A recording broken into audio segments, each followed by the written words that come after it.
Hi friends, welcome to ఎస్పిన్ food. ఈరోజు ఈ వీడియోలో మనం ఆంధ్రప్రదేశ్ కోచింగ్ సెంటర్లపై వచ్చిన కొత్త నిబంధనలు 2026 గురించి పూర్తిగా వివరంగా తెలుసుకుందాం. ఇవి సాధారణమైన రూల్స్ కాదు, కోచింగ్ సెంటర్లకు పెద్ద షాక్. ఇప్పటి వరకు కోచింగ్ సెంటర్లు ఎలా నడిచినా ఇకపై ఈ నిబంధనలకు లోబడి తప్పనిసరిగా నడవాలి. ఇది విద్యార్థులకు పెద్ద రిలీఫ్నిచ్చే విషయం. మీరు స్టూడెంట్ అయినా లేదా పేరెంట్ అయినా లేదా కోచింగ్ సెంటర్లు నడుపుతున్న ఈ వీడియో తప్పక చూడాలి. అసలు ఆంధ్రప్రదేశ్ ఏ నిబంధనలు తీసుకొచ్చింది, ఎందుకు తీసుకొచ్చింది అనేది మనం పూర్తిగా ఈ వీడియోలో తెలుసుకుందాం. Hi friends, welcome to SP info channel.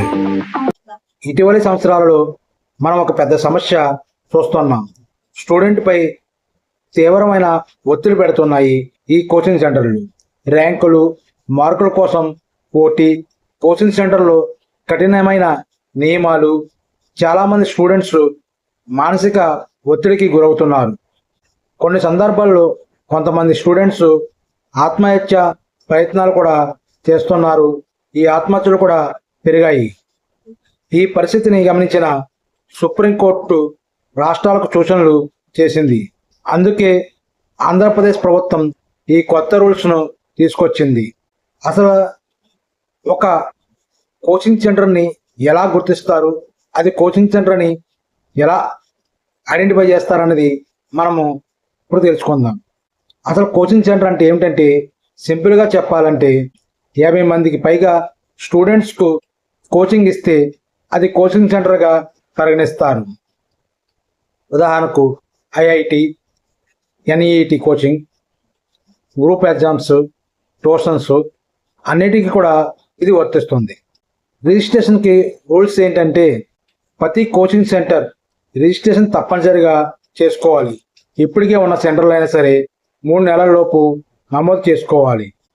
Registration లేకపోతే సెంటర్ మూసివేస్తారు, జరిమానా వేస్తారు.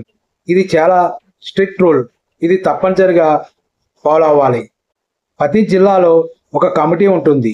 జిల్లా కలెక్టర్ చైర్మన్గా ఎస్పీ, ఎడ్యుకేషన్ అధికారి, హెల్త్ అధికారి వీరందరూ కూడా ఇన్స్పెక్షన్ చేస్తారు, కంప్లైంట్లను పరిశీలిస్తారు, రూల్స్ అమలవుతున్నాయా లేదా అనేది పరిశీలించి నిర్ణయాలు తీసుకుంటారు.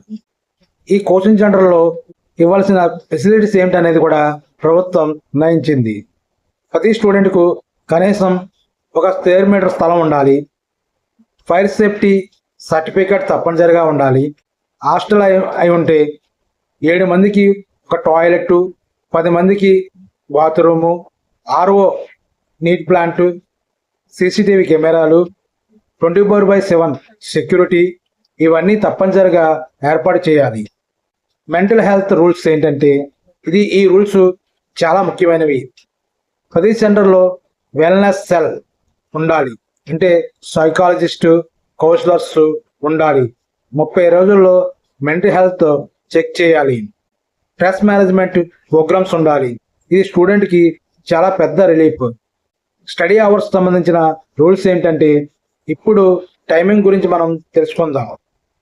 రోజు గరిష్టంగా 5 గంటలు మాత్రమే బోధించాలి. ఆదివారం తప్పనిసరిగా సెలవు ఇవ్వాలి. గవర్నమెంట్ హాలిడేస్లో కూడా హాలిడేను పాటించాలి. ఇది స్టూడెంట్పై ఒత్తిడి తగ్గించడానికి ప్రభుత్వం తీసుకున్న నిర్ణయం. ప్రభుత్వం కొన్ని వీటిని పూర్తిగా నిషేధించింది.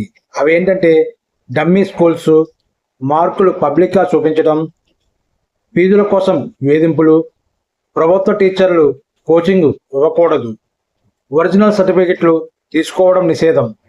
అలాగే ప్రభుత్వం మరో ముఖ్యమైన నియమం కూడా తీసుకొచ్చింది. అది ఫీజుల గురించి. ఈ ఫీజు వివరాలు క్లియర్గా చెప్పాలి. ముందుగానే స్టూడెంట్కి కానీ తల్లిదండ్రులకు కానీ ట్యూషన్స్ ఫీజు వివరాలు పూర్తిగా క్లియర్గా తెలియపరచాలి. మధ్యలో కోర్సు వదిలిపోతే రెఫరెండ్ ఇవ్వాలి. 10 రోజుల్లో డబ్బు తిరిగి ఇవ్వాలి. నాన్ ఫీ రిఫండబుల్ ఫీ అనేది ఇక చెల్లదు. ఖచ్చితంగా వారికి అమౌంట్ అనేది తిరిగి ఇవ్వాలి. ఈ రూల్స్ను పాటించకపోతే వేసే పెనాల్టీల గురించి కూడా మనం తెలుసుకుందాం. మొదటిసారి ఈ రూల్స్ను అతిక్రమిస్తే 50,000, రెండోసారి అతిక్రమిస్తే ₹1,00,000, మూడోసారి అతిక్రమిస్తే లైసెన్సు రద్దు చేస్తారు. సీరియస్ కేసుల్లో వెంటనే మూసివేత కూడా జరుగుతుంది. మొత్తానికి ఈ కొత్త రూల్స్ వల్ల స్టూడెంట్కు ఒత్తిడి తగ్గుతుంది, సేఫ్టీ పెరుగుతుంది, కోచింగ్ సిస్టమ్ మెరుగుపడుతుంది. మీ అభిప్రాయం ఏమిటో కామెంట్లో చెప్పండి. ఈ వీడియో నచ్చితే లైక్ చేయండి. ఇలాంటి అప్డేట్స్ కోసం మా ఛానల్ని సబ్స్క్రైబ్ చేయండి. Thank you.